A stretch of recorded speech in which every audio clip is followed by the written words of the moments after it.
নমস্কার। সকল ভক্ত বন্ধুদের সাদর আহ্বান জানাই বেদান্ত দর্শন ফেসবুক পেজে। বেদান্ত দর্শন ফেসবুক পেজে আজকে আমরা শুনব শ্রী শ্রী রামদাস কাঠিয়া বাবার অনুধ্যান। আজকে আমাদের দ্বিতীয় পর্ব।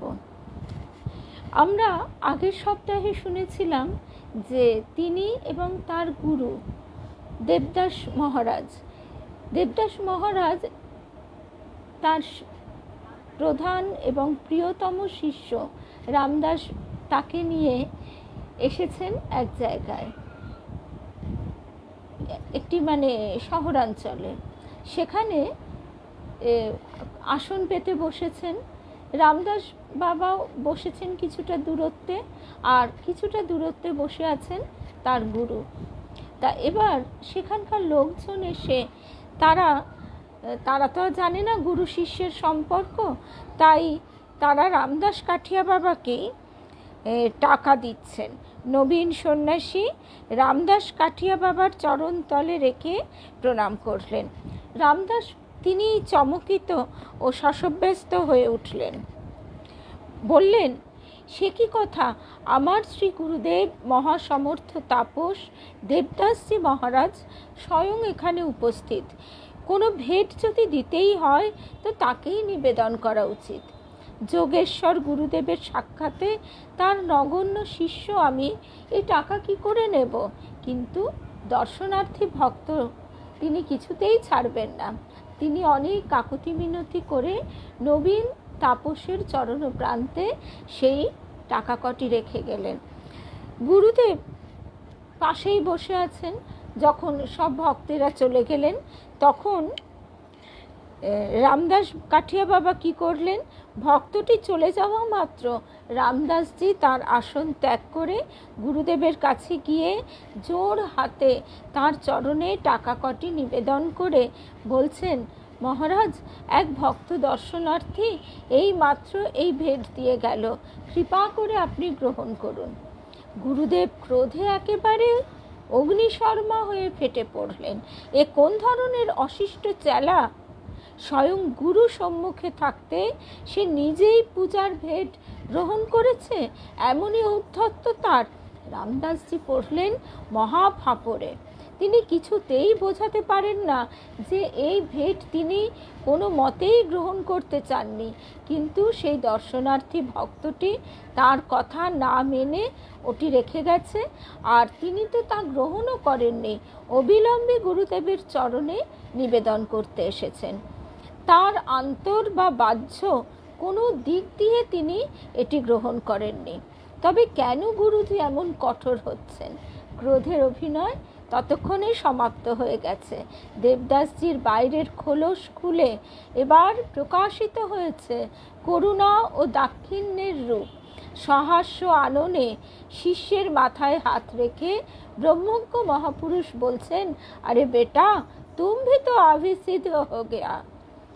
অর্থাৎ, বাবা, তুমিও যে ইতিমধ্যে সিদ্ধ মহাপুরুষ হয়ে গেছো, কাজেই এরূপ ঘটনা তো স্বাভাবিক। তাছাড়া তুমি জানো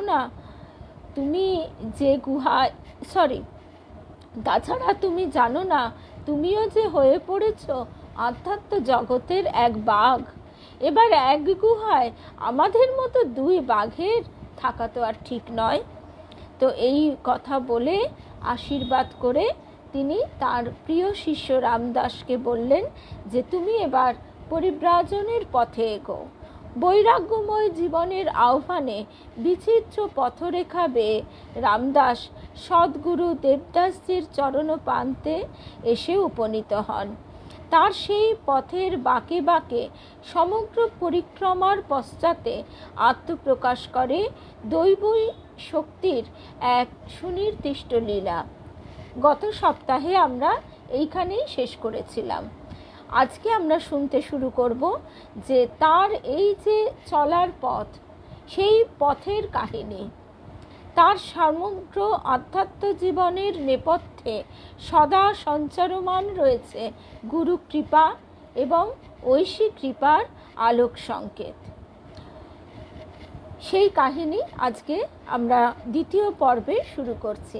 তার আগে সকল ভক্ত বন্ধুদের শুভ সন্ধ্যা জানাই। শুভ সন্ধ্যা।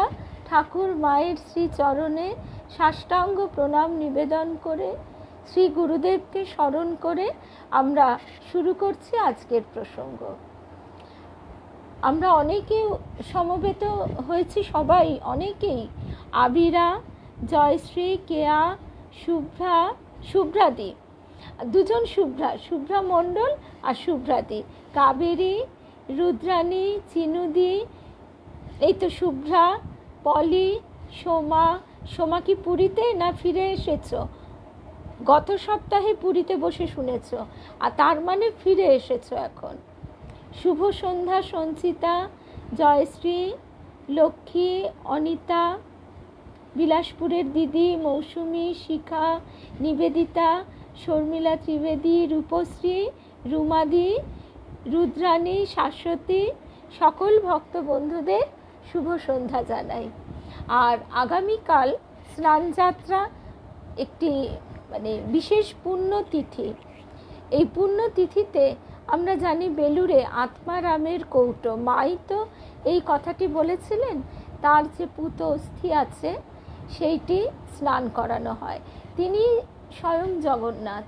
পুরীতে মহা ধুমধামে এই দিনটি পালিত হয়।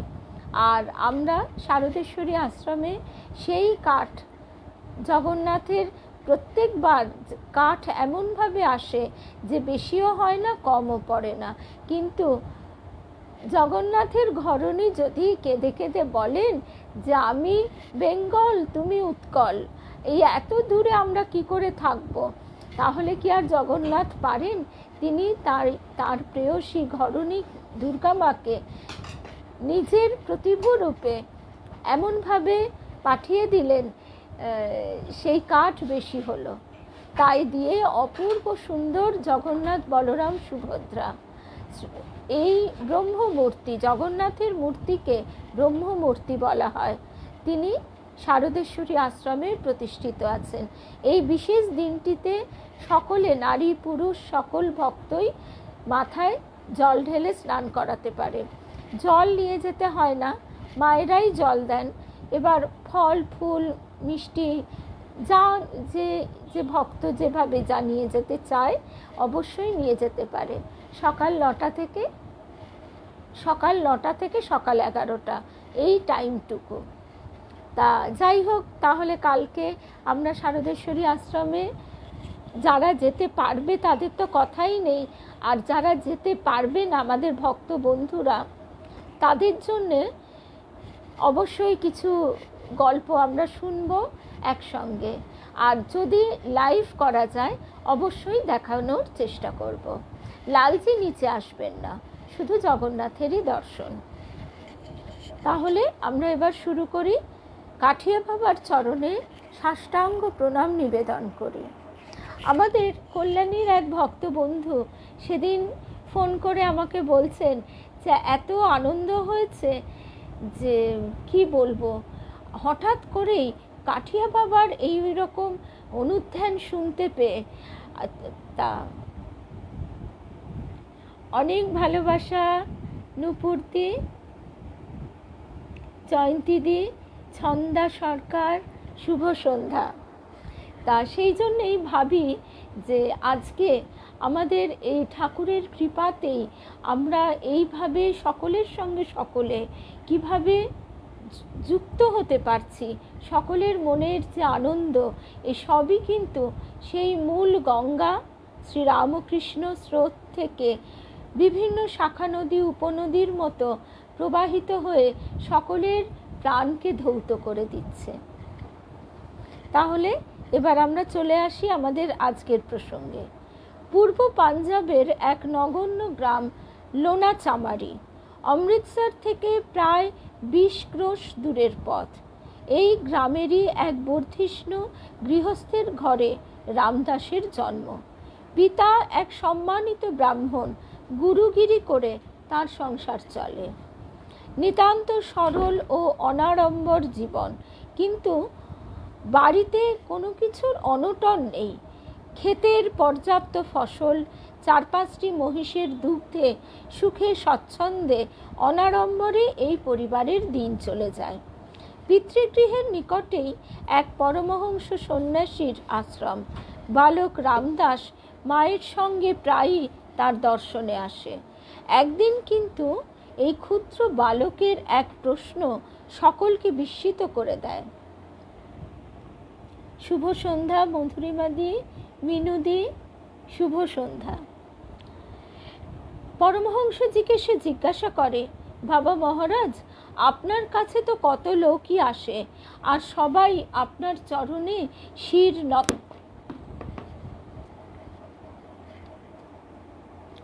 আপনার কাছে তো কত লোকই আসে আর আপনার চরণে শির নত করে। অগণন্ত ভক্তের সংখ্যা, সকলেরই আপনি পূজা গ্রহণ করেন, আপনি তো সকলেরই বড় পূজ্য, কিন্তু কি করে আপনি এত বড় হলেন আপনি আমায় বলুন তো। এই কৌশলটি একবার জানতে পারলে আমিও তো কাজে লাগাবো। পরমহংস সকৌতুকে এই বালকের দিকে চাইলেন, সস্নেহে বললেন, বেটা, আমি যে সদাই পরম পবিত্র রাম নাম জপ করি। মঙ্গলময় রাম নামই যে আমাকে ছোট থেকে বড় করে তুলেছে। মনে মনে এ নাম জপ করো, তুমিও এমনি বড় হতে পারবে। রাম ঠাকুরের কথা মনে পড়ে যাচ্ছে। আর এই যে মোহনা, আমাদের রূপা ভট্টাচার্য, এরা রাম ঠাকুরের আশ্রিত।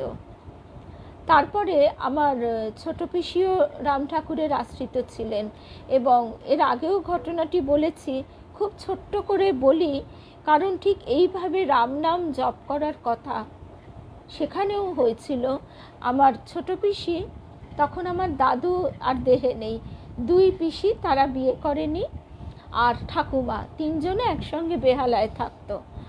তা এবারে একদিন ছোট পিসি হঠাৎ ঘুমের মধ্যে খুব অস্বস্তি বোধ করছে। সে দেখছে নিশ্চয়ই চিনুদি, অবশ্যই তোমার এই কথা একেবারে মনে প্রাণে রেখে দিলাম, কালকে তোমার নাম করে নিশ্চয়ই আমি জগন্নাথের কাছে বলবো এবং জল দেব। শুভ সন্ধ্যা রূপা। ও রুদ্রাণী বলছে বালুরঘাট আশ্রমের, নিশ্চয়ই, তাহলে পরে দেখো। তো আমার পিসি বলছে, ছোট পিসি, সেও এখন আর দেহে নেই, যে হঠাৎ রাত্রিবেলা সেদিন মনে হচ্ছে যে কে যেন, মানে দমটা আটকে আসছে আর কে যেন চেপে ধরেছে। তারপর আস্তে আস্তে সে দেখছে তার দেহটা পড়ে আছে, আর সে শূন্যে ভাসমান অবস্থায়। সেইটি দেখার পর তার তখন মনে হচ্ছে, সে সজ্ঞানে চিন্তাও করতে পারছে, তার মনে হচ্ছে তাহলে কি আমি মরে গেলাম, এটাই কি মৃত্যু?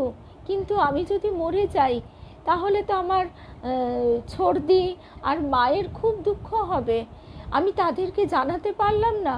ঠিক এই ভাবের জন্য সে অত্যন্ত আকুলি বিকুলি করছে, এবং তারপর তার এই কষ্টটা এতটাই তীব্র বোধ হচ্ছে, সে দেহটাও দেখতে পাচ্ছে। এমতো অবস্থায় হঠাৎই আবার তার জ্ঞান চলে যায় স্বপ্নের মধ্যেই। তারপর তার ঘুম ভেঙে যায়, তখন সে তা বুঝতে পারে যে সে স্বপ্ন দেখছিল। তা এই কথাটি সে আমার ঠাকুমাকে জানায়। তখন ঠাকুমা গম্ভীরভাবে বলেন যে, দেখো, তুমি আমাদের কুলদেবতা দুর্গা, আর আমরা তো আমাদের বংশে তো দুর্গা, মা দুর্গা অধিষ্ঠাত্রী দেবী, তুমি দুর্গাকে স্মরণ করবে আর নারায়ণকে স্মরণ করবে। তা পরের দিনও ঠিক এমনই একই রকম অবস্থা হয়, কিন্তু সেই দিন সেই অবস্থার পর সে কিন্তু আর অতটা, আমার পিসি বলছে যে আমি আর অতটা আকুলি বিকুলি করিনি। কে যেন গম্ভীরভাবে, খুব গম্ভীর স্বরে বলে যে রাম রাম জপ করো। এই কথাটি শোনার পর তখন সে, পিসি আবারও অনুভব করে যে ওই মন্ত্র সে বলতে যাচ্ছে, তা আবার তার ঘুম এসে যায়। তারপরে যখন আবার অনুভব করে কিছুক্ষণ পর যে এতক্ষণ সে স্বপ্ন দেখছিল, তখন সে ঘুম ভেঙে উঠে আবার সে ঠাকুমাকে জানায়, মানে তার মাকে। তখন আমার ঠাকুমা বলেন যে দেখো, এইটি হয়তো স্বপ্নে মন্ত্র পাওয়া, তুমি তাহলে এইভাবেই মন্ত্র জপ করো, রাম রাম জপ করো। তার বহুদিন পরে, আমার ঠাকুমাও দেহ ছেড়ে চলে যাবার বহুকাল পরে আমার পিসির দীক্ষা লাভ হয়, এবং সেটিও খুব আশ্চর্যভাবে। কারণ আমার পিসি মানসিক কোনো প্রস্তুতি তো দূরের কথা, কোনো দিন কোনো ইচ্ছাই হয়নি। সে রবি ঠাকুরের গান শুনতে ভালোবাসে, আর সেইভাবেই তার মানসিক গঠন। তো হঠাৎই তার এক ছাত্রী এসে তাকে বলছে যে তোমাকে প্রণাম করতে এলাম, তুমি যতই হোক তুমিও তো আমার গুরু, শিক্ষাগুরু হলেও শিক্ষাগুরুকেও প্রণাম করে আজকে আমি যাচ্ছি দীক্ষা নিতে, তা তুমি চলো আমার সঙ্গে। তখন আমার পিসি বলে যে বাহ, তুই তো আমাকে হারিয়ে দিলি, এতদিন আমি তোকে শিক্ষা দিয়েছি, তা তুই এখন আমাকে শিক্ষা দিচ্ছিস, দীক্ষা লাভের জন্য তুই আমাকে উদ্দীপ্ত করছিস, কিন্তু যতই বল এইসব মানে এইসব চক্করে তুই আমায় ফেলতে পারবি না। তা সত্ত্বেও সেই ছাত্রীটি বারবার আমার পিসিকে অনুনয় বিনয় করতে থাকে, চলো না চলো না, আর না হয় তোমাকে দীক্ষা নিতেই হবে না, তুমি আমার সঙ্গে চলো। তো এসব বলার পর তখন আমার মেজো পিসি বলে, যা না, তোকে বলছে যখন। তখন পিসি বলছে ঠিক আছে, দেখা যাক তোর তুই কার কাছে যাচ্ছিস, যাদবপুরে রাম ঠাকুরের আশ্রমে, দেখা যাক তার কত শক্তি, সে আমায় টেনে নিতে পারে কিনা। এই কথা বলে, এবং অদ্ভুতভাবে আমার মেজো পিসি বলে যে দেখ, তোর একটা নতুন জামাও আছে, যদিও কোনো নতুন বস্ত্রের কথা বলা হয় না, বলেছে যে কাঁচা পরিষ্কার পোশাক পরে এলেই হবে, আর কোনো নিয়ম কানুনের বাধ্যবাধকতায় পড়তে হবে না। তো আমার পিসি সঙ্গে সঙ্গে সেই ছাত্রীর সঙ্গে যাদবপুরে আসে, এবং তারপর তার মনের পরিবর্তন ঘটে, আর সে মন্ত্র গ্রহণের জন্য উৎসাহী হয়। কিন্তু সেখানেও সে রাম ঠাকুর তাকে বলে আসে যে দেখো, তুমি যখন আমার জন্য এতটাই করলে, বাকিটাও কিন্তু তোমাকেই করতে হবে, আমি কিন্তু তোমায় চাইনি, তুমি আমাকে যেমন চেয়েছো তেমনি তোমারই সব দায়িত্ব, আমি তোমাকে ওই ডাকাডাকি করতে পারবো না, তুমি আমাকে ডাকিয়ে নেবে। এই রকমভাবে বলে সে চলে আসে। তারপর যখন তার ইচ্ছে হয় সে জপ করে, আবার বলছে আমাকে যে আবার যেদিন ইচ্ছেও হয় না, মনেও পড়ে না, সেদিন করি না। কিন্তু ওই যে বলে এসেছিলাম যে তুমি আমাকে করিয়ে নেবে, ডাকিয়ে নেবে, তার তো বিশেষ কিছুই বলা নেই, একটি ধূপ জেলে প্রণাম করা আর ওই মন্ত্রটি জপ করা। তা সেদিন ওই ছাত্রীর বাড়িতেই আমার পিসি আবারও গেছে। তা সন্ধে দেবার সময় হয়ে গেছে, তা ছাত্রীটি কোনো কারণে তার আসতে দেরি হচ্ছে। ছাত্রীর মা, কাছাকাছি বাড়ি, অনেক দিন ধরে পরিচয়, তো সেই জন্য ছাত্রীর মা বলছে যে তুমি যখন এসেইছো, দেখো না, তুমি একটু ধূপটা জ্বেলে দাও, আমার আজকে অসুবিধে আছে। তোমার ছাত্রী আবার সে কখন আসবে, তারপর করবে, তা তুমি দাও না, তোমাদের তো একই গুরু, ধূপটা জ্বেলে দেবে।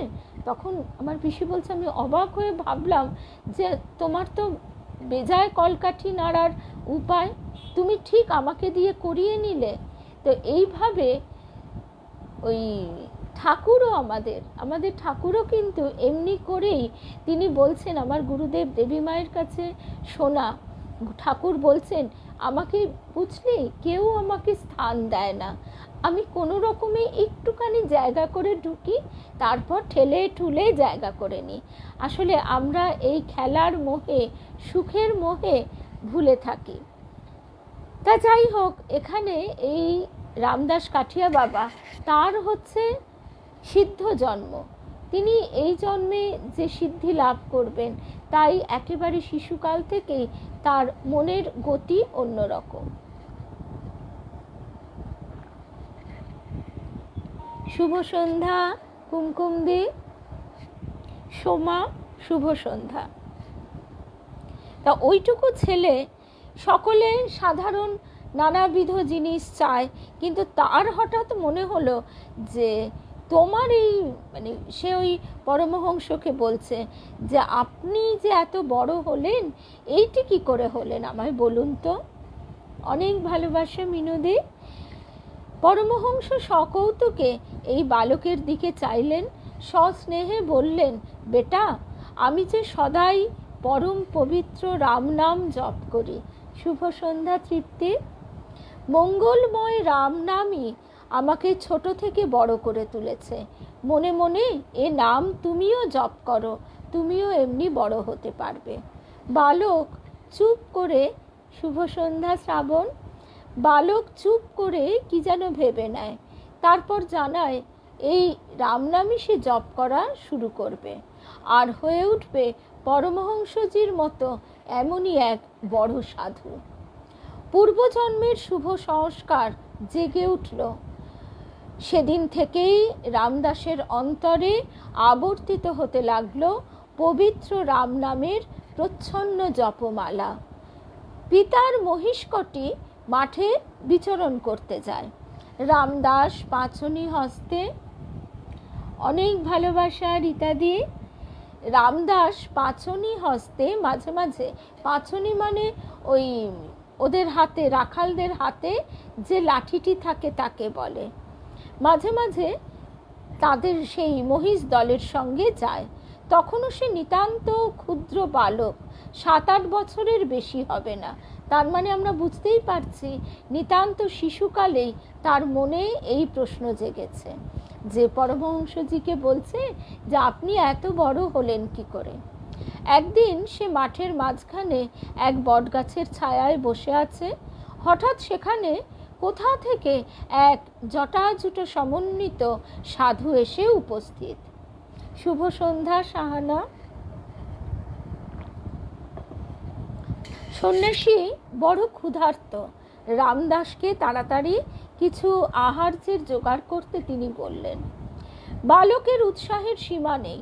সানন্দে সে বলে উঠল, সাধু বাবা, তুমি আমার মোষগুলো একটু দেখো তো, আমি ঘর থেকে তোমার জন্যে সব কিছু নিয়ে আসছি। প্রচণ্ড গ্রীষ্মের অপরাহ্ন, বেলা গড়িয়ে এসেছে।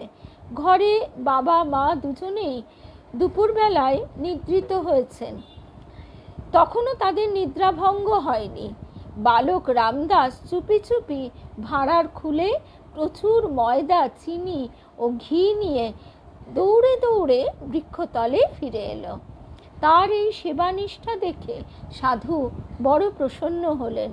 আশীর্বাদ করে বললেন, বাচ্চা, তুম এক যোগীরাজ বন যাওগে। রামদাস বিস্মিত হয়ে গেছে। যোগীরাজ হবার মতো যোগ্যতা তার আছে কিনা সে জানে না।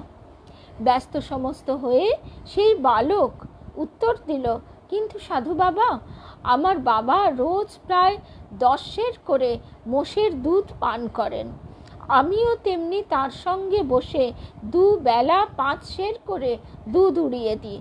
তাহলে আমি কি করে যোগীরাজ হব? সেই বালকের মনে কি ধারণা সেই জানে। তার কি মনে হয়েছে যে সাধু মানেই গাছের তলায় বসে থাকে, বিশেষ কিছু আহার করে না, ওই বনের ফলমূল খায়। সেই জায়গায় ভরন্ত গৃহস্থ পরিবার, ধান, মহিষ সবই রয়েছে, সুতরাং খাবারের অভাব নেই।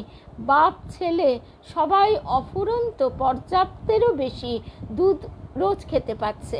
তাই হয়তো তার কথা মনে হয়েছে।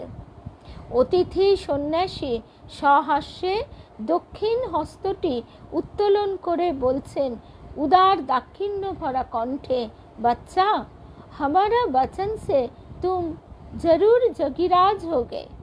অতঃপর তল্পি তল্পা গুটিয়ে ধীরে ধীরে তিনি সেখান থেকে চলে গেলেন। কিন্তু এ কি অলৌকিক কাণ্ড! সর্বত্যাগী সাধকের উচ্চারিত এই আশীর্বাণী যেন চৈতন্যময়। এ বাণীর ইন্দ্রজাল মানে ম্যাজিক বালক রামদাসের সমস্ত জাগতিক চেতনাকে মুহূর্তের মধ্যে বিলুপ্ত করে দেয়। তার স্মৃতি থেকে পিতা মাতা গৃহ অঙ্গন বন প্রান্তর এই চারণরত মহিষের দল সমস্ত কিছুর আকর্ষণে যেন অপসৃত হয়ে যায়। সারা অন্তরে তার ধ্বনিত হতে থাকে শুধু একটি মাত্র বোধ, গৃহস্থাশ্রম তার জন্য নয়, গৃহস্থাশ্রম তার জন্য নয়। এক অদৃশ্য অপরিচিত লোকের আহ্বান কেবলই কানের কাছে গুঞ্জরণ করে ফেরে। ঠিক মনে পড়ে যাচ্ছে গৌরী মায়ের কথা। গৌরী মাও তিনি তার সমবয়সী সাথীদের সঙ্গে খেলতেন না। গৌরী মায়ের খেলাধুলায় মন ছিল না। সাথীরা খেলতো আর তিনি চুপ করে উদাস চোখে বসে থাকতেন। আর ঠাকুর নিমতে ঘোলা তখন সেই পথ দিয়ে যাচ্ছেন।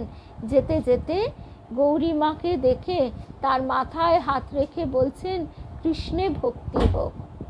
এই একটি কথাতে গৌরী মায়ের অন্তর একেবারে প্লাবিত হয়ে গেল। অভূতপূর্ব অনাস্বাদিত পূর্ব এক অদ্ভুত ভাব সঞ্চারে গৌরী মায়ের অন্তর পুলকিত হয়ে উঠল, সেই একেবারে শিশু বয়সে। তারও তখন অমনি 6-7 বছর বয়স। এগুলি এই সাধক সাধিকাদের সিদ্ধ জন্ম। তারা এসেছেন শুধুমাত্র এই জগৎ কল্যাণে। তারপরে গৌরী মা দেখছেন সেই আজানুলম্বিত বাহু, সেই লোকটি তারপর দূর রাস্তার পথে চলে গেল। সেই দিকে অবাক হয়ে চেয়ে বসে রইলেন। আর সেই থেকে তার মনের মধ্যে ধ্বনিত হতে লাগলো এক অপূর্ব অপার্থিব সুর, যে সুর আগে কোনোদিন তিনি শোনেননি।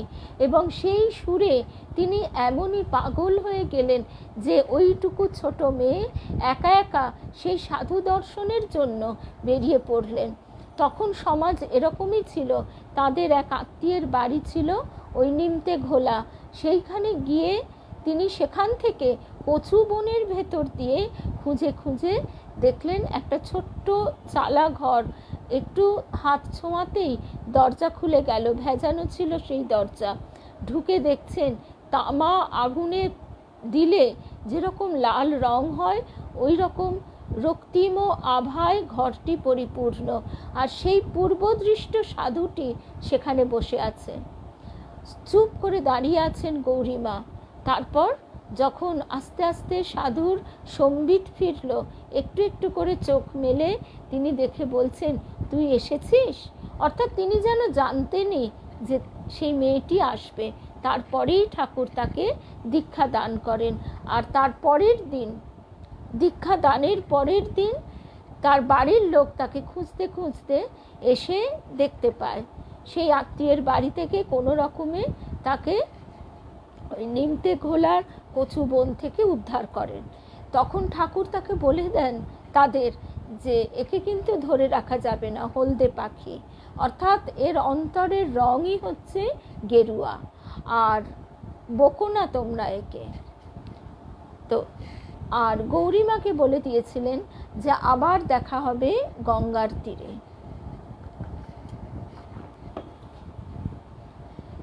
তো এখানেও দেখা যাক কি বলা হচ্ছে।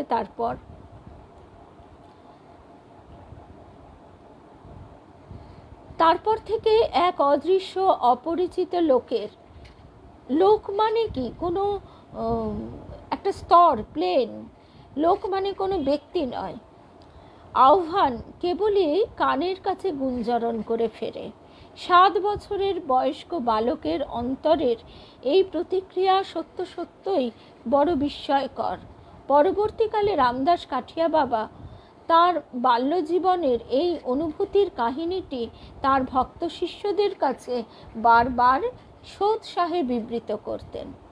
রামদাসের পিতা আড়ম্বর সহকারে পুত্রের উপনয়ন দিলেন। তারপর শাস্ত্র অধ্যয়নের জন্য ব্রহ্মচারী বালককে নিকটস্থ গ্রামে এক আচার্যের নিকট প্রেরণ করা হলো। মেধাবী রামদাস অল্প দিনের মধ্যেই আচার্যের হৃদয় অধিকার করে বসল। সামান্য অভ্যাসেই পাঠ তার রোজ তৈরি হয়ে যায়।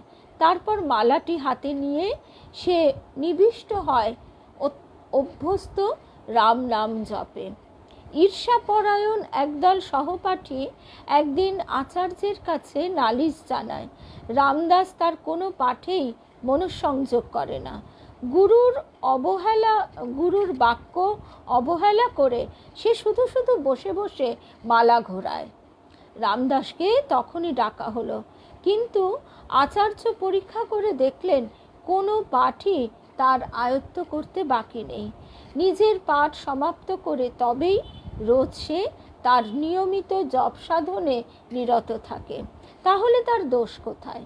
মিথ্যা অভিযোগ আনার জন্য আচার্য ওই ছাত্রদের তিরস্কার করলেন।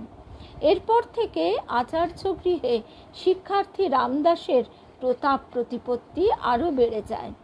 8-9 বছর এই পণ্ডিতের শিক্ষাধীনে থাকবার পর বিভিন্ন শাস্ত্রপাঠ তার সমাপ্ত হয়। গুরুগৃহ হতে যেদিন তিনি গৃহে প্রত্যাবর্তন করেন, সেদিন দেখা যায় তরুণ শিক্ষার্থীর বক্ষ দেশে বাঁধা রয়েছে একখানি ভগবদ্গীতা। এই মহাগ্রন্থখানির সঙ্গে তার জীবন তখন এক অচ্ছেদ্য প্রেম বন্ধনে বাঁধা পড়ে গেছেন। না, ঠাকুর এই সময়ে দক্ষিণেশ্বরে থাকতেন না।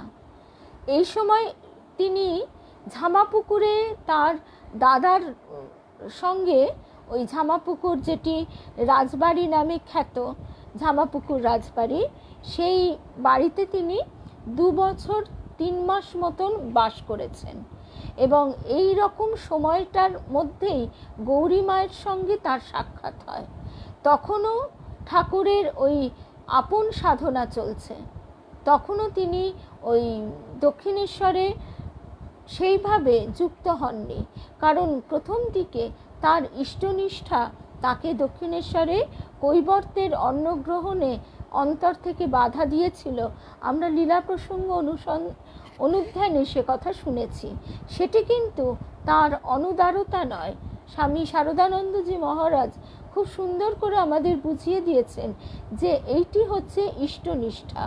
তিনি এতটাই তার পিতার মতো নিষ্ঠাবান ছিলেন যে যেটি তিনি অন্তর দিয়ে গ্রহণ করেছেন সেইটিকে তিনি কখনোই ভঙ্গ করেননি। সেই কারণে তিনি তার দাদার সঙ্গে দক্ষিণেশ্বরে গেলেও সেখানকার প্রসাদও গ্রহণ করেননি। তিনি আপন মনে ওই ঘুরে বেড়াতেন।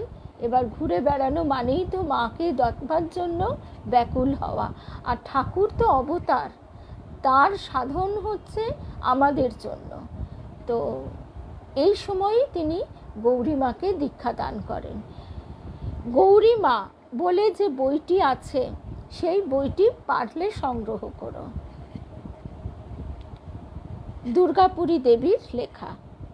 আচ্ছা, তারপরে আবার চলে আসি আমাদের প্রসঙ্গে। পুত্র আচার্য গৃহ হতে পড়া শেষ করে ফিরেছে। পিতা তাই এবার তার বিবাহের জন্য ব্যস্ত হয়ে পড়লেন। কিন্তু রামদাস তাতে কান পাতেন কই। মুমুক্ষু তরুণের স্মৃতিতে তখনও অস্ফুট স্বরে ধ্বনিত হচ্ছে বালককালের দেখা সেই সন্ন্যাসীর বাণী, বাচ্চা তুম জরুর যোগীরাজ বন যাওগে। গৃহজীবনের মোহ ও বিষয়াসক্তি রামদাসের জীবন হতে মুছে গেছে। তাই আধ্যাত্ম জীবনের পথে বেরিয়ে পড়তে তিনি কৃত সংকল্প। পিতামাতাকে এবার স্পষ্টভাবে জানিয়ে দেন কনিষ্ঠ ভাইকেই বিবাহ দেওয়া হোক। তিনি নিজে আর সংসারাশ্রমে প্রবেশ করবেন না। আত্মপরিজনের ভর্ৎসনা, অশ্রুজল কোনো কিছুই তাকে এই প্রতিজ্ঞা থেকে বিচ্যুত করতে পারেনি। গ্রামের প্রান্তে এক বিরাট বটবৃক্ষ, এরই নিচে তরুণ সাধক রামদাস আসন পেতে জপে বসেন। গায়ত্রী মন্ত্রে সিদ্ধি লাভ করবেন, এই তখন তার মনের সংকল্প। 1 লক্ষ জপ সমাপ্ত হবার পর তিনি শ্রবণ করলেন এক দিব্য বাণী। এই প্রত্যাদেশ তাকে জানিয়ে দিল, বৎস, তুমি অবশিষ্ট 25,000 জপ সম্পূর্ণ করো। জাগ্রত মহাতীর্থ জ্বালামুখীতে গিয়ে তোমার মনস্কামনা সিদ্ধ হবে। এবার এই রামদাস কাঠিয়া বাবার তার গৃহস্থাশ্রমের বাড়ি বা তিনি তখন রয়েছেন তার মানে তার পিতামাতার কাছে পাঞ্জাবে, সেটি বর্তমান পাকিস্তানের সংলগ্ন। পাঞ্জাবের কিছুটা অংশ তো পাকিস্তানেই পড়ে, এখন বর্তমানে তো পাঞ্জাবের কিছুটা অংশ পাকিস্তানেই পড়ে, তা তখন তো সবটাই একসঙ্গে। আর ওই জ্বালামুখী বর্তমানে পাকিস্তানে পড়ে, তখন সে সবই একসঙ্গেই রয়েছে। তো এই এবং জ্বালামুখী মহাশক্তিপীঠ মরুতীর্থ হিংলাজ আরেক মানে এটি, আর জ্বালামুখী আলাদা কিনা আমি এখন ঠিক বলতে পারবো না কনফার্ম না হয়ে, কিন্তু এইগুলি বিশেষ শক্তিপীঠ। গৌরীমাও এই সমস্ত জায়গায় মহাতীর্থগুলিতে ভ্রমণ করেছেন পরিব্রাজনকালে। এই নির্দেশ পাওয়ার পর রামদাসের উৎসাহের সীমা রইল না। জ্বালামুখী তার লোনাচামারি গ্রাম থেকে 40 মাইল দূরে অবস্থিত। অবিলম্বে সেই তীর্থের দিকে তিনি অগ্রসর হলেন। কিন্তু পথমধ্যে এক নতুন কাণ্ড ঘটে গেল। রামদাস হঠাৎ দেখলেন বৃক্ষতলে জটাজুট সমন্বিত দিব্যশ্রী মণ্ডিত এক সন্ন্যাসী আসন পেতে বসে আছেন। অমোঘ আকর্ষণ এই সন্ন্যাসীর। রামদাস ধীরে ধীরে তার কাছে উপস্থিত হলেন। আলাদা ও জ্বালামুখী এখন ইন্ডিয়াতেই পড়ে। আচ্ছা, আর মরুতীর্থ হিংলাজ যেটি, সেটি তাহলে পাকিস্তানে পড়ে এখন। Thank you.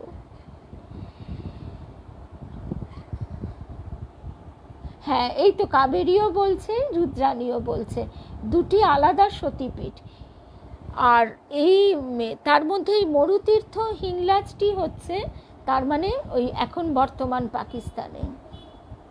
হ্যাঁ গো ভারতীদি, তুমি প্রায় আজকে একদম আমাদের শেষ পর্যায়েই বলতে গেলে এলে, পরে শুনে নিও কেমন। আচ্ছা, তারপর আবার ফিরে আসি। রামদাস দেখছেন বৃক্ষতলে জটাজুট সমন্বিত দিব্যশ্রী মণ্ডিত এক সন্ন্যাসী আসন পেতে বসে আছেন। অমোঘ আকর্ষণ এই সন্ন্যাসীর।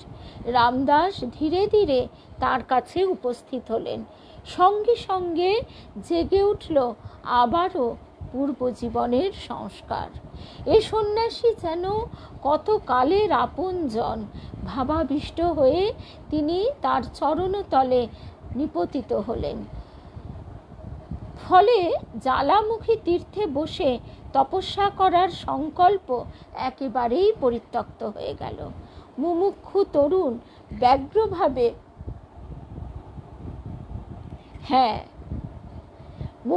তরুণ ব্যগ্রভাবে মহাপুরুষের নিকট সন্ন্যাস ও মন্ত্র দীক্ষার জন্য বারবার প্রার্থনা করতে লাগলেন। কৃপা অবশেষে মিলল। শরণার্থী যুবককে চেলা করে নিতে সন্ন্যাসী সম্মত হলেন। মস্তক মুন্ডন করে রামদাস এক শুভ মুহূর্তে গ্রহণ করলেন বৈরাগ্য আশ্রম, অর্থাৎ সন্ন্যাস আশ্রম। এই শক্তিধর মহাপুরুষই দেবদাস মহারাজ। তার দীক্ষা বীজ ও আশ্রয়েই উত্তরকালে রামদাসকে পৌঁছে দেয় সিদ্ধির অমৃত লোকে। পিতার কাছে পুত্রের সন্ন্যাস গ্রহণের সংবাদ পৌঁছতে দেরি হয়নি। পুত্র ও তার দীক্ষাদাতা গুরুর কাছে তখনই তিনি পাগলের মতো ছুটে এলেন। যা হয়ে থাকে ঠিক সেইটিই হলো। গৃহী পিতা তিনি কোনো মতেই পুত্রের এই সিদ্ধান্ত মেনে নিতে পারলেন না। ভীতি প্রদর্শন, অনুনয় বিনয় সমস্ত কিছু ব্যর্থ হলো। রামদাস প্রাণ গেলেও তার বৈরাগ্য আশ্রম ত্যাগ করতে সম্মত নন। এদিকে তার মা শোকাকুলা হয়ে আহার নিদ্রা ত্যাগ করে বসেছেন। পিতা তাই সন্ন্যাসীকে অনুরোধ জানালেন পুত্রকে জননীর সঙ্গে একবার অন্তত সাক্ষাতের অনুমতি তিনি যেন দেন। অন্তত শেষবারের মতো নিজ গৃহ সে একবারটি দেখে আসুক। গুরুর অনুমতি মেলবার পর রামদাস আবারও লোনাচামারিতে ফিরে এলেন। কিন্তু নবীন সন্ন্যাসী আর নিজ গৃহে বাস করেননি। গ্রামের প্রান্তস্থিত এক বটবৃক্ষ মূলে তিনি আসন পেতে বসলেন। কিন্তু জননীকে নিয়েই যত বিপদ বাঁধল, তিনি প্রবল কান্নাকাটি শুরু করে দিলেন। কে তাকে ধৈর্য ধারণ করাবে? আমাদের এই ভারতবর্ষেরই মা কিন্তু মদালসা ইত্যাদি এরকম মাও যেমন আছেন, যারা নিজ হাতে পুত্রকে সন্ন্যাস মন্ত্র অন্তরে ঢুকিয়ে দেন একেবারে সেই শৈশবকালে।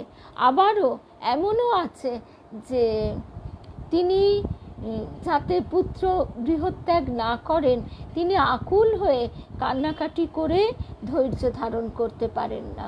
শঙ্করাচার্যের মাও কিন্তু এমনই ছিলেন, কিন্তু তা সত্ত্বেও শঙ্করাচার্য মাকে অনেক বুঝিয়ে সুঝিয়ে, এবং শুধু তাই নয়, সন্ন্যাসীর কোনো রকম কোনো পারলৌকিক অনুষ্ঠানে যোগদান করবার রীতি নেই, কিন্তু মাকে তিনি কথা দিয়েছিলেন বলে তিনি মায়ের মুখাগ্নি থেকে শুরু করে সমস্ত রকম পারলৌকিক ক্রিয়াকর্ম করেন এবং গ্রামের মানুষদের সকলের বিরুদ্ধে দাঁড়িয়ে নাম্বুদিরিপাদ এই ব্রাহ্মণ সম্প্রদায় অত্যন্ত গোঁড়া, তারা কিন্তু প্রচণ্ডভাবে বিরোধিতা শুরু করেছিলেন। কিন্তু সেটি অবশ্য অন্য প্রসঙ্গ। কিন্তু তৎসত্ত্বেও তিনি মায়ের প্রতিটি কাজ সুসম্পন্ন শুধু করেন তাই নয়, তিনি মাকে অমৃত লোকে যাওয়ার পথটিও পরিষ্কার করে দেন।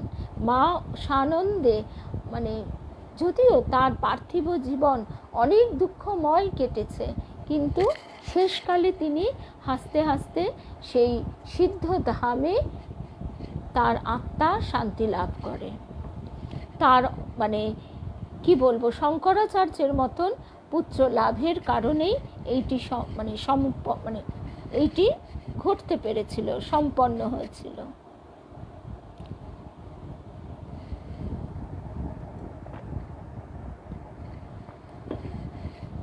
রামদাসের মাকেও কোনোভাবে ধৈর্য ধারণ করানো গেল না। তা সত্ত্বেও রামদাস কিন্তু টললেন না, দৃঢ় স্বরে বললেন, মা যদি চোখের জল না মোছেন, স্থির না হন, তাহলে এই মুহূর্তে তিনি গ্রাম ত্যাগ করবেন। তো এইভাবে মা এবং পুত্রের যে দীর্ঘসূত্র কথা এবং ভাবের আদান প্রদান চলেছিল, এ কথা বলাই বাহুল্য, কিন্তু শেষে পুত্রই জয়ী হলো। এ সময়ে কোনো নির্দিষ্ট গৃহে তিনি ভোজন করতেন না। পর্যায়ক্রমে গ্রামের বিভিন্ন গৃহস্থ ঘরে তার ভিক্ষা চলত। ইতিমধ্যে সেদিন সেখানে এক বিচিত্র ব্যাপার ঘটল। এইটি আজকে আমাদের শেষ প্রসঙ্গ। সেদিন গভীর রাত্রিতে রামদাস বৃক্ষতলে ধ্যানমগ্ন হয়ে রয়েছেন। সম্মুখস্থ আকাশমণ্ডল অকস্মাৎ এক স্বর্গীয় জ্যোতিতে উদ্ভাসিত হয়ে উঠল।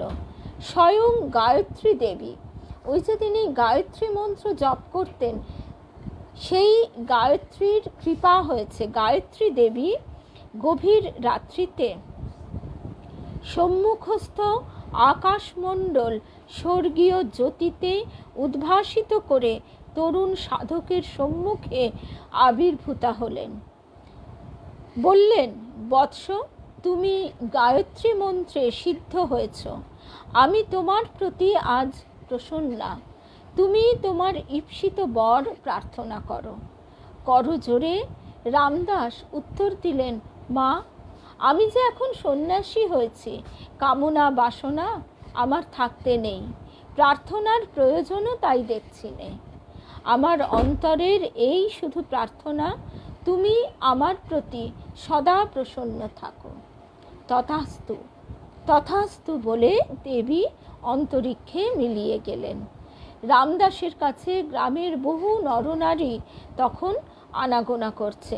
যা হয়ে থাকে, গ্রামের লোক দেখছে যে গ্রামেরই ছেলে যখন সন্ন্যাসী হয়েছে, তখন তারা তার কাছে প্রণামী ভিক্ষা দিতে আসছে এবং তার কাছে শান্তি লাভের জন্য কেউ সাংসারিক কষ্ট ইত্যাদি নিয়ে বলছে, কেউ ব্যাধি ইত্যাদি নিয়ে বলছে।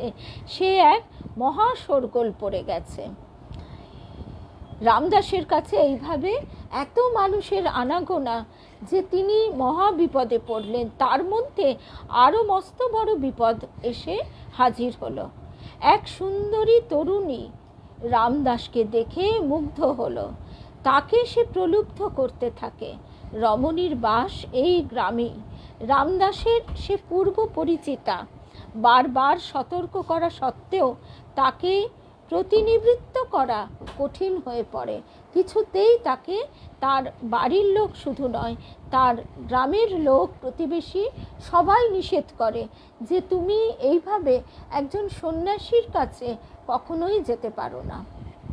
কিন্তু গভীর নিশীথে যুবতীটি কামার্তা হয়ে তার আসনের দিকে ধীরে ধীরে অগ্রসর হতে থাকে। তরুণ সাধক রামদাস প্রমাদ গুনলেন। অনন্যপায় হয়ে তিনি সজোরে পাথরের টুকরো ছুঁড়তে থাকেন। এছাড়া তার আর কোনো পথ ছিল না। ভয় পেয়ে এই রমণী সরে পড়ে। পরের দিন দেখা যায় রামদাস গ্রাম থেকে অন্তর্হিত হয়েছেন।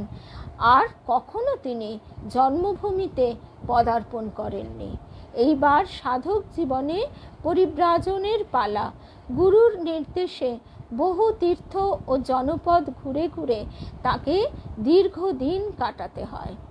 এবার সামনের সপ্তাহে আমরা আরও প্রসঙ্গ বিস্তারিতভাবে শুনব যে এই দীর্ঘ পরিব্রাজনকালে তার যে অভিজ্ঞতা, তার যে উপলব্ধি এবং বিভিন্ন মানুষের সঙ্গে তার যে আদান প্রদান হয়েছে ভাবের, সেই সমস্ত কাহিনী আমরা শুনব। এমনকি দেখা যায় যে মহামায়া, এই জন্যেই মনে হয় যে মহামায়ার কি আশ্চর্য মায়া শক্তি, যে সাধককে স্বয়ং দেবী গায়ত্রী বলছেন যে তিনি সাধকের প্রতি সদা প্রসন্না থাকবেন। হেন সাধকেরও জীবনে কি কঠিন অবস্থা হয়, সেই কথাটি একটুখানি শুনছি। এর পরের দিন আমরা আবারও এখান থেকেই শুরু করব। তো এইবার রামদাসজি মহারাজ এক দেশীয় রাজার রাজ্যে উপস্থিত হন। এখানকার রানী এক বিধবা তরুণী, তাছাড়াও অসাধারণ রূপ ও লাবণ্যবতী। রামদাসকে প্রাসাদে নিয়ে এসে রানী সাহেবা তাকে সেবা যত্ন করতে থাকেন। শুভ সন্ধ্যা মিতা। আমরা একদম শেষ পর্যায়ে। তরুণ সাধুর ঘনিষ্ঠ সান্নিধ্যে এসে রানী ধীরে ধীরে তার প্রতি আকৃষ্ট হন। তাকে সেবা করতে করতে তিনি মুগ্ধ হয়ে ব্যাকুল অন্তরে প্রেম নিবেদন করে বসেন। স্বীয় যৌবন ও বিপুল সম্পদ ভোগ করবার জন্য নবীন সন্ন্যাসীকে বারবার তিনি মিনতি জানাতে থাকেন। এর আগেই আমরা শুনলাম যে রামদাসজি গায়ত্রী মন্ত্রে সিদ্ধি লাভ করেছেন, স্বয়ং দেবী গায়ত্রী তাকে দর্শন দিয়েছেন। তারপরেও এই রূপসী তরুণীর সান্নিধ্য ও তার প্রেমের স্পর্শ সাধক রামদাসকে চঞ্চল করে তোলে কিছুটা। কিন্তু হঠাৎ এক সময়ে তিনি তার সন্ন্যাস জীবনের পবিত্র দায়িত্ব সম্পর্কে সজাগ হয়ে ওঠেন। অন্তরে জাগে বিবেকের তীব্র দর্শন। মোহাবিষ্ট হয়ে তিনি কি করছেন? বৈরাগ্য আশ্রম গ্রহণ করে মুক্তির সাধনায় তিনি ব্রতী। রমণীর রূপ ও মোহ আজ তাকে পথভ্রষ্ট করবে। এই চিন্তায় তিনি দগ্ধ হতে হতে সেই মুহূর্তে নারী, রাজপ্রাসাদ সমস্ত কিছু প্রলোভন ত্যাগ করে সবেগে রাজপথে বেরিয়ে পড়েন। কিন্তু মন এমনই অদ্ভুত যে সেইভাবে বেরিয়ে পড়ার পরেও এমনই অদ্ভুত ব্যাপার যে ওই রূপসী রানী সাহেবার স্মৃতি তখনও তার অন্তর থেকে মুছে যেতে চায় না। রাজপ্রাসাদের এই মোহিনী যেন তার মায়াজাল বিস্তার করে আবার তাকে কবলিত করতে চাইছে। সাময়িক এক দুর্বলতা তরুণ সাধকের অন্তরে আবারও সে সময় দেখা দেয়, কিন্তু ঈশ্বরের কৃপায় তিনি আত্মরক্ষা করতে সমর্থ হন। দ্রুত পদবিক্ষেপে রাজ্যের বাইরে এসে হাঁপ ছাড়েন। আসলে এগুলি সবই সাধকের জীবনের পরীক্ষা। পরবর্তীকালে মহাসাধক রামদাস কাঠিয়া বাবাকে প্রায়ই বলতে শোনা যেত, অহৈতুক ভগবত কৃপা ছাড়া সাধকের পক্ষে রিপু জয় করা বড় কঠিন। এবং এই মহামায়ার ছলনা যে কতভাবে কিভাবে আমাদেরকে ছারখার করে দিতে পারে সে বলা যায় না। আমরা হয়তো ভাবলাম আমাদের হয়তো কোনো মায়া, আকর্ষণ, মোহ নেই, কিন্তু ঠাকুর বলছেন যে কলসির ভেতর মনে হচ্ছে ঘি নেই, কিন্তু যেই আগুনের তাপে ধরলে কলকল করে এতখানি বেরিয়ে এলো। এই সবগুলো মাথায় রেখে তাই আমাদের মায়ের কাছে নিরন্তর প্রার্থনা, রক্ষা করো মা, রক্ষা করো। কোনো মোহিনী মায়া শক্তির দ্বারা আর তোমার কাছ থেকে দূরে ঠেলে দিও না। আমরা আগামীকাল জগন্নাথের স্নান যাত্রায় তার কাছে পুরুষোত্তম তিনি, একমাত্র পুরুষ তিনি, আর সব কিছু এই সৃষ্টির মায়াজাল বিস্তারের কারণে সেই জীবাত্মার উপরের আবরণ মাত্র। এই বোধটি যেন আমাদের অন্তরে সদা জাগ্রত হয়। তাহলে আজ আমরা এখানেই শেষ করছি। আর আগামীকাল তো আমাদের বুধ সন্ধ্যা কাটে মাতৃময়। তারপরে বৃহস্পতিবার থেকে আবার আমরা শুনতে শুরু করছি দেবযান। আমাদের সকলের ইচ্ছা তো বটেই, আর অনেক ভক্ত বন্ধুদের বিশেষ আবদারে আমরা দুবার শুনেছি, আবার তৃতীয়বার শুনতে শুরু করব। আর এবারে সপ্তাহে একদিন নয়, সপ্তাহে 3 দিন করে শুনব, না হলে শেষ করা যায় না। আর সপ্তাহে একদিন হলে কি হয়, আমরা ভুলে যেতে পারি, যে কারণে 3 বার শোনবার ইচ্ছাটি আমাদের প্রবল হচ্ছে। এইটাই কারণ যে আমরা যত পরপর শুনতে থাকব, এবং এবারে যেহেতু ইউটিউব চ্যানেল করা হয়েছে, আপলোড করে দেব প্রথম পর্ব দ্বিতীয় পর্ব করে, তাই ভবিষ্যতেও শোনবার কোনো অসুবিধা থাকবে না। আর বৃহস্পতি, শুক্র, সোম এইভাবে শুনতে থাকবো, তাহলে আমরা তাড়াতাড়ি শেষও করতে পারবো। কিন্তু এরকম 2টো করে পাঠ এরপরে আর রাখা যাবে না, এটা একটু হেক্টিক হয়ে যায়। তা যাই হোক, তবু তার ইচ্ছায় সবটাই হয়, আবারও হবে, সবটাই হবে। আমরা বৃহস্পতিবার থেকে তাহলে শুরু করছি দেবযান। জয় রামকৃষ্ণ। হ্যাঁ, তাই তো কথা। লালজি তো ডেকেছেন, কিন্তু লালজি নিচে আসেন না। লালজি বছরে 6 দিন আসেন, আবার আসবেন ঝুলনে, তার আগে এখন নিচে আসবেন না। জগন্নাথ তাকে স্নান করানো। জয় ঠাকুর, জয় রামকৃষ্ণ।